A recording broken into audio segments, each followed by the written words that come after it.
اعوذ باللہ من الشیطان الرجیم، بسم اللہ الرحمن الرحیم۔ حدود دائرہ کا آخری باب 20واں چیپٹر چل رہا ہے، متفرق 20th چیپٹر 20واں نہیں متفرق مسلینیس پورے جو ہے الگ الگ روایتیں اس میں حضرت نے ڈالی ہیں، تو اس میں سے جو ہے کچھ روایتوں پہ اکتفا کیا گیا ہے کیونکہ کافی جو ہے طویل کافی روایتیں ہیں، تو تھوڑی روایتیں جو ہے آپ کے سامنے پڑھی تھی اور ایک دو تین کچھ 4-5 روایتیں اور پڑھ کے جو ہے آج اس باب کو فنش کر دیتے ہیں۔ فقیر کو دلہن سے تمثیل بہت امپورٹنٹ ہے، نیا جو طالب مولا ہے اس کے لیے۔ بندگی میاں ملک جی مہاجر مہدی رضی اللہ تعالیٰ عنہ فرماتے ہیں، ملک جی شہزادہ لاہوت رضی اللہ عنہ فرماتے ہیں، طالب خدا کو منجے بیٹھی ہوئی دلہن کے جیسا مقید رہنا چاہیے۔ مقید بیٹھنے کے بعد اس کو نیا اور صاف کپڑا نہیں پہناتے، کھانا بہت نہیں کھلاتے، باہر نکلنے نہیں دیتے، چند روز پردے میں رکھتے ہیں، پھر شادی کے روز اس کو نہلا دھلا کر ریشمی کپڑے پہناتے ہیں، زیور سے سنگارتے ہیں اور کئی طریق سے اس کے حسن کو بڑھا کر دلربا بناتے ہیں، پھر اس کو باہر لاتے ہیں اور اس کی صورت دیکھتے ہیں۔ یوں فقیر کو بھی چاہیے دنیا کی نعمتوں اور دنیا کے لوگوں سے رخ پھیر دے اور ایک خدا کا ہو رہے تا اس کو وصال نصیب ہو، اور واصل ہونے کے بعد لوگ اس کی صورت حصول برکت کی نیت سے دیکھیں گے۔ اس کو جو ہے اسی طرح جو ہے قید ہونا ہے پہلے، جس طرح نئی دلہن شادی ہونے والی بچی کو جو ہے بالکل روک کے رکھ دیا جاتا ہے، اسی طرح جو ہے نیا طالب مولا بالکل اگر قید ہو کے رک گیا تو اس کے بعد اس کو جو ہے وہ وصال نصیب ہوتا۔ اور اولیاء اللہ کے مزاروں کا ادب، اس کے تعلق سے جو اسلام کی روایت مشہور ہے کہ آپ خلد آباد میں انگوٹھوں کے بل آپ چلے ہیں، کیونکہ جو ہے قبور کی نشان نہیں تھی اور وہ صرف اسلام کو نظر آ رہے تھے، تو وہاں پہ اولیاء اللہ کے مزاروں کا ادب بتایا گیا ہے۔ اس کے بعد مصنف لکھتے ہیں کہ قطب الدین گروہ مبارک میں کوئی حضیرہ ایسا نہ ہوگا جہاں سلطان قبرستان کے زیر پائیں کئی کاملین آسودہ نہ ہوں۔ ہمارے پاس ہوتے ہیں حضیرے میں جو ہے کئی اللہ والے جو ہے اللہ کو دیکھنے والے ہیں، وہاں پہ آسودہ، اس لیے حضیروں کا ادب ضروری ہے۔ یہ ادب فی الحقیقت اہل قبور کا ادب ہے، اور یہی ادب بزرگان دین کی خوشنودی کا باعث ہے، اس کی وجہ ہوتی ہے۔ اور زیارت قبور سے فیض حاصل ہوتا ہے۔ اس کے تعلق لکھتے ہیں کہ رسول اللہ صلی اللہ علیہ وسلم فرماتے ہیں، جس نے میری خبر کی زیارت کی اس کے لیے میری شفاعت ہے۔ یہ حدیث سیدنا میں اسلام اور تبن سیدین اور بڑے بڑے بزرگان دین پر بھی صادق آتی ہے۔ اسی طرح فیض بھی زائر کو حسب لیاقت و اخلاص حاصل ہوتا ہے، اسے جو ہے زیارت قبور سے فیض بھی اس کی لیاقت کے حساب سے حاصل ہوتا ہے بزرگ سے۔ اور بزرگوں کے زیر سائے دفن ہونے میں حصول فیض کے تعلق سے لکھتے ہیں کہ کسی بزرگ کے زیر سائے دفن ہونے یا کسی بزرگ کے دفن ہونے پر اس کے زیر سائے آ جانے سے فیض حاصل ہوتا ہے، جیسا کہ بندگی میرا سید اجمل بن حضرت مہدی موعود علیہ السلام کے دفن ہونے پر مانڈو کا کوہنا قبرستان، پرانا قبرستان کا سارا بخشا گیا۔ تو ایک اللہ والے کے دفن ہونے سے آس پاس کے قبور کو فائدہ ہوتا ہے، اور اس کے پاس اپن جا کے دفن ہونے سے اس سے بھی جو ہے برابر فائدہ حاصل ہوتا ہے۔ اسی لیے جو ہے وہاں پہ بھی خواہش کی گئی رسول صاحب کے پاس بھی کہ رسول صاحب کے بازو دفن ہونے کے واسطے، کیونکہ وہ معلوم ہے رسول صاحب فرماتے ہیں پڑوسی کے تعلق سے، جس طرح خبر کے پڑوسی کے تعلق سے فرماتے ہیں، تو حدیث رسول ہے، اس کے مفہوم الفاظ کہہ رہا ہوں، جس طرح دنیا میں پڑوسی اچھا اور برا ہو تو اس سے آپ کو کس طرح جو ہے بھلائی اور برائی نصیب ہوتی ہے، اسی طرح جو ہے بازو بھی ہوتا ہے بولے وہاں پہ خبر میں،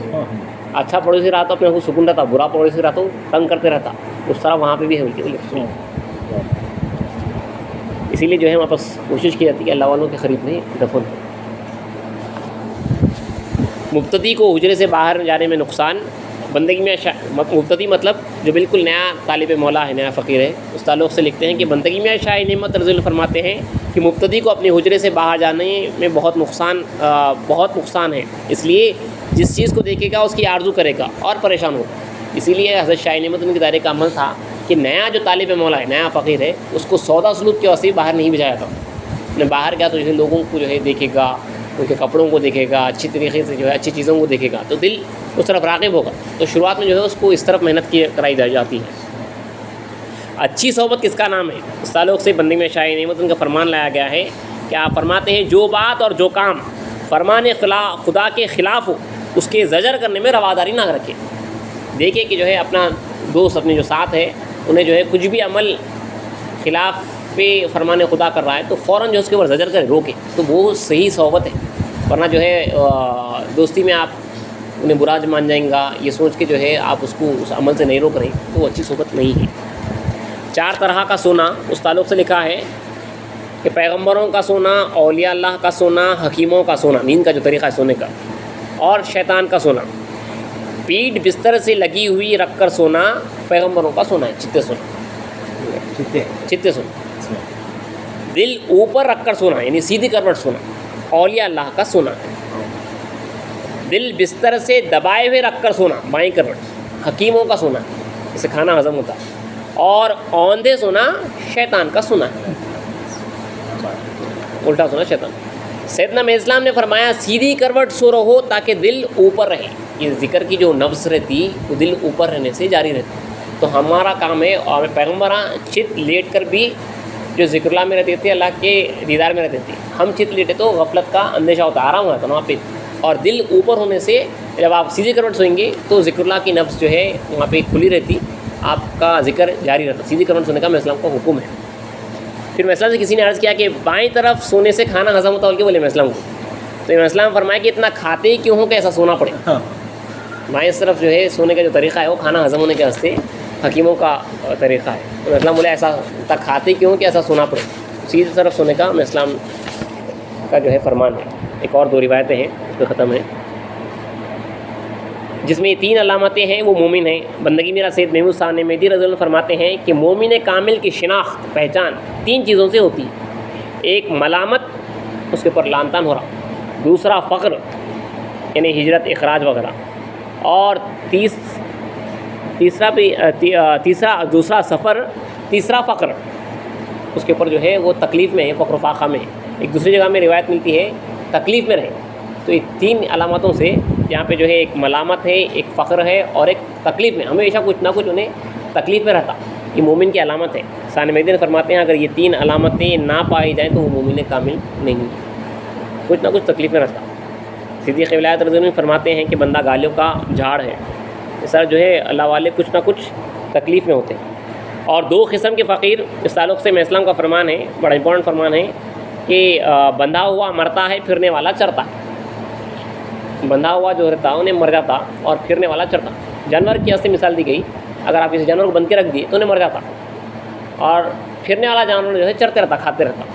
تو اس تعلق سے لکھا گیا ہم اسلامی فقیروں تعلق سے فرمان ہے، یعنی قید قدم رکھنے والا پاکوں سے شہید ہو جاتا ہے،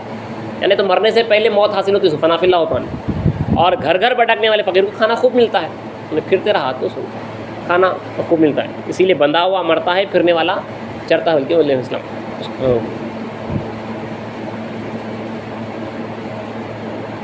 جانور کی مثال ہے۔ بندگی میں شاید دلاور نے اپنی اولاد کے لیے کیا مانگا، اس تعلق سے لکھا ہے کہ بندگی میں شاید دلاور نے اللہ تعالیٰ سے عرض کیا کہ خدا بندہ میری اولاد کو فراغت مت دے، یہ بہت زیادہ مت دے، قوت لا یموت دے، اتنا کہ جو ہے زندہ رہ سکے۔ اللہ تعالیٰ نے حضرت کی دعا قبول فرمائی۔ اور ام المومنین اس روایت پہ جو ہے یہاں پہ کتاب کو ختم کیا گیا ہے، ام المومنین بی ملکان رضی اللہ عنہ کا وصال اس تعلق سے لکھے ہیں کہ ام المومنین بی ملکان رضی اللہ عنہ اسلام کی زوجہ ہے کہ وصال کے وقت آپ کی زبان مبارک پر یہ آیت تھی، ان الذین قالوا ربنا اللہ ثم استقاموا، یعنی بے شک جن لوگوں نے یہ کہا اللہ ہمارا پروردگار ہے پھر اسی پر قائم ہو گئے۔ یہ کہتے ہوئے جو ہے بیوی کا انتقال ہوا تھا، بڑی خاص آیت پڑھی تھی بیوی نے۔ اس تعلق سے مصنف لکھ رہے ہیں کہ خطب الدین صحبت اور روزمرہ کے بیان کا اثر دیکھیے کہ بیویاں بھی بیان قرآن مجید کے معنی سمجھنے لگ گئی تھی، اور وہ خود جو ہے اس کے اوپر حال میں بن گئی تھی، اللہ کو دیکھ رہی تھی، اور اس حال میں جو ہے آپ کی وہ کیفیت تھی بیوی کی انتقال کے وقت پہ کہ اللہ تعالیٰ خود فرما رہا ہے ان لوگوں کے تعلق سے کہ جن لوگوں نے کہا کہ اللہ ہمارا پروردگار ہے، دیکھ کے کہا انہوں نے، اور اس پر جو ہے قائم رہے، اس پہ جو ہے بیوی کا حال تھا، اسی وقت پہ بیوی کا انتقال ہوا ہے۔ یہیں پہ کتاب کا جو ہے اختتام ہوتا ہے۔ 20ویں باب میں جو ہے کچھ روایتیں، صرف چند روایتیں پڑھی گئی ہیں، کئی روایتوں کو جو ہے چھوڑ دیا گیا ہے متفرق روایتوں میں سے، مگر الحمدللہ جو دوسرے ابواب تھے اس میں سے تقریباً سب جو ہے پڑھا گیا ہے۔ بعض روایتیں چھوڑی ہیں، لیکن جو سبجیکٹ وائز تھا تقریباً جو ہے لائف صاحب کے سامنے پڑھ کے سنایا گیا ہے۔ انشاءاللہ ہوا تو کل کی ایک نشست میں جو مصنف ہیں حضرت خوب صاحب پالنپوری رحمۃ اللہ علیہ، ان کے مرشد حضرت سیدنی صاحب رحمۃ اللہ علیہ اپنی مثنوی زبدۃ العرفان میں اپنے خلیفے اپنے فقیر حضرت خوب صاحب پالنپوری ہی کو جو ہے کچھ مخاطب ہے، ایک نظم ہے بڑی اچھی، تو اللہ چاہتا ہوں کل پڑھ کے حدودارہ کے آخری میں اس کو انوالو کریں۔